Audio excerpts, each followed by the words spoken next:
বন্ধুরা, আপনারা কি জানেন একটি হরিণের শরীরের অংশের দাম কত? জানলে অবাক হবেন। হরিণের শিংয়ের দাম প্রায় লক্ষ লক্ষ টাকা। এছাড়াও তার থেকেও খুবই দামি একটি প্রাণী রয়েছে যাকে দেখা মাত্রই মানুষ ভয়ে দূরে পালায়। সেটা হলো সাপ। হ্যাঁ বন্ধুরা, সাপের শরীরের কোনো অংশই বাদ যায় না। আর এই সাপের জন্যই বহু মানুষ আজ কোটিপতি হয়ে চীনের বুকে বসবাস করছে। আপনারা তো শুধুমাত্র সাপ দেখেছেন, কিন্তু সাপ দিয়ে আরো কি কি করা হয় সেগুলি আজকের এই ভিডিওর মাধ্যমে জানতে পারবেন। তাই ভিডিওটি কোনো রকম ভাবে স্কিপ না করে একদম শেষ পর্যন্ত দেখুন। চায়নার লোকজন হরিণ চাষ করে কোটি কোটি টাকা কামাচ্ছে। এরা সদ্যজাত হরিণকে তার মায়ের কাছ থেকে আলাদা করে নেয় এবং তারপর তারা বড় হলে তাদের চোখে কাপড় বেঁধে তাদের শিং কেটে নেওয়া হয় এবং সেগুলিকে ইন্টারন্যাশনাল মার্কেটে বিক্রি করে লক্ষ লক্ষ টাকা কামায়। হরিণের শিং দিয়ে বহু শৌখিন ঘর সাজানোর জিনিস, মহিলাদের নেকলেস বানানো হয়। এছাড়াও কিছু হরিণের শিং দিয়ে ওষুধ তৈরি করা হয়। চীনের জেসিকাও গ্রাম কোনো সাধারণ গ্রাম নয়, কেননা এই গ্রামে যদি আপনি বেড়াতে যান তাহলে আপনাকে নিজের প্রাণ হাতে নিয়ে যেতে হবে, কেননা এই গ্রামের প্রত্যেকটা ঘরের মধ্যেই রয়েছে সাপ। না, এরা ভুল করে সেই ঘরে ঢুকে যায় না, বরং এই গ্রামের মানুষরা সাপেদের চাষ করে থাকে। মাত্র 4 স্কয়ার মাইল জুড়ে বিস্তৃত এই ছোট্ট বসবাসকারী 800 জন মানুষের মধ্যে প্রায় 100টা পরিবার সারা বছরে প্রায় 3 মিলিয়নেরও বেশি সাপ চাষ করে থাকে। আপনি শুনলে হয়তো অবাক হয়ে যাবেন যে একসময় এই গ্রামটির মানুষই সাপের জ্বালায় অতিষ্ঠ হয়ে উঠেছিল। সাপের আতঙ্কে তাদের ঘর থেকে বেরোনো পর্যন্ত দুষ্কর হয়ে উঠেছিল। আজ সেই গ্রামেরই প্রায় প্রতিটা বাড়ির একটা অংশ হয়ে উঠেছে এই সাপ। ঘরের উঠানে, দালানে, রান্নাঘরে, এমনকি শোবার ঘরে পর্যন্ত সাপ নির্দ্বিধায় ঘোরাফেরা করে। এই গ্রামের বাচ্চারা সাপেদের খেলনার মতো ব্যবহার করে। বিগত 30 বছরে এই গ্রামে প্রায় 150 মিলিয়নেরও বেশি সাপ চাষ করা হয়েছে। সারা বিশ্বে চীন 70% সাপ সাপ্লাই করে থাকে, আর তার মধ্যে 20% সাপ এই গ্রাম থেকে সাপ্লাই করা হয়। 70-এর দশকে চীনের সর্বপ্রথম সাপ চাষের সূত্রপাত হয়।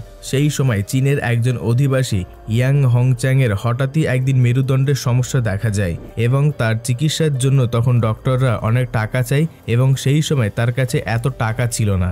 নিজের সমস্ত সঞ্চয় দিয়ে দেওয়ার পরেও সেই অর্থ অনেক কম পড়ে যায়। শেষমেশ কোনো উপায় না দেখে ইয়াং একদিন একজন আয়ুর্বেদ ডক্টরের কাছে যায়। সেই আয়ুর্বেদ ডক্টর ইয়াংকে এমন এক ধরনের ঔষধের কথা বলে যা শুনে ইয়ং-এর ভয়ে মাথা ঘুরে যায়। সেই ডক্টর তাকে বলে বিষাক্ত সাপের বীজ দিয়ে মদ তৈরি করে খেতে। কিন্তু এখানেও সেই টাকার জন্য ইয়াং-এর মন ভেঙে যায়, কেননা 1970-এর দশকে সাপের বিষের তৈরি ঔষধ ছিল অনেক বিরল এবং তার পাশাপাশি অনেক ব্যয় সাপেক্ষ। এই কারণে সেই ওষুধ ইয়াং-এর সামর্থ্যের বাইরে ছিল। কিন্তু এত সহজে হার না মেনে ইয়াং শেষ পর্যন্ত ঠিক করে যে সে নিজেই সাপ ধরবে এবং সাপের বীজ দিয়ে ওষুধ বানিয়ে খাবে। সেই এলাকায় তখন এমনিতেই সাপের উপদ্রব লেগেই থাকত, তাই সাপ ধরার কাজটা তার কাছে তেমন মুশকিল ছিল না। এরপর থেকে সে নিয়মিত সাপ ধরে এবং বীজ দিয়ে ওষুধ বানিয়ে খেতে শুরু করে এবং সে উপলব্ধি করে যে সত্যি তার শরীর ধীরে ধীরে সুস্থ হয়ে উঠছে। কিন্তু নিজেকে বাঁচানোর জন্য যে রাস্তায় ইয়াং বেছে নিয়েছিল সেটাতে সে এতটাই দক্ষ হয়ে ওঠে যে এরপর সে নিজেই এই সাপ ধরার পারদর্শিতাটিকে টাকা উপার্জনের জন্য কাজে লাগায়।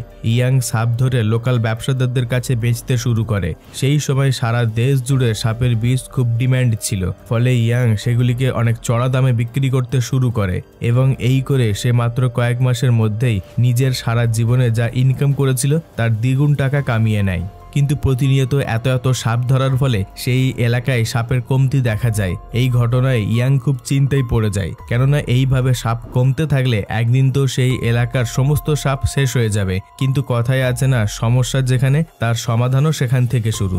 সেই কারণেই এই সমস্যা থেকে তার মাথায় একটা সমাধান আসে। সে ঠিক করে যে সে এবার থেকে সে নিজেই সাপ চাষ করবে।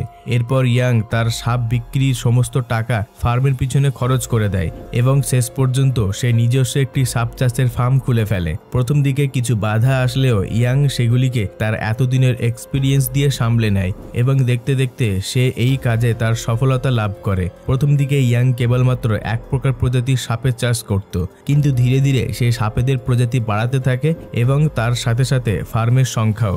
উষ্ণ ও আর্দ্র আবহাওয়ায় এবং ভালো বৃষ্টিপাতের কারণে এই এলাকায় সাপ চাষ করলে তা কখনোই বিফলে যেত না। খুব অল্প সময়ের মধ্যেই ইয়াং এর সফলতা তার আশেপাশের মানুষদের নজর কাড়ে এবং তারাও এই সাপ চাষের ব্যবসায় নেমে পড়ে এবং দেখতে দেখতে সেই এলাকার প্রায় সব পরিবারই এই ব্যবসায় যোগদান করে। বর্তমানে চীনের জাজাঙ্গা প্রদেশে অসংখ্য এমন গ্রাম রয়েছে যাদের সমস্ত মানুষ কেবল এই সাপ চাষ করে, কিন্তু তাদের সবাই সেগুলি আলাদা আলাদা কারণে চাষ করে থাকে। কেউ কেউ রেস্টুরেন্টের খাবারের জন্য সাপ চাষ করে, ভিন্ন রেস্টুরেন্টে সেগুলিকে সাপ্লাই করে থাকে। আবার কেউ কেউ সাপের বিশেষ মদ তৈরি করার জন্য সাপ চাষ করে। আবার ইয়াং এর মতো অনেকে ট্রেডিশনাল ঔষধ তৈরি করার জন্য চাষ করে থাকে। একসময় যে গ্রামের মানুষ দুবেলা দুমুঠো খাবারের জন্য মাথার ঘাম পায়ে ফেলতো, তারাই আজ ইয়াং এর দেখানো রাস্তায় হেঁটে লক্ষ লক্ষ টাকা কামাচ্ছে। ইয়াং এর অভিনব বুদ্ধির কারণেই চীনের এই জোসিকাও গ্রাম এখন শীর্ষ সাপের কেন্দ্রে পরিণত হয়েছে।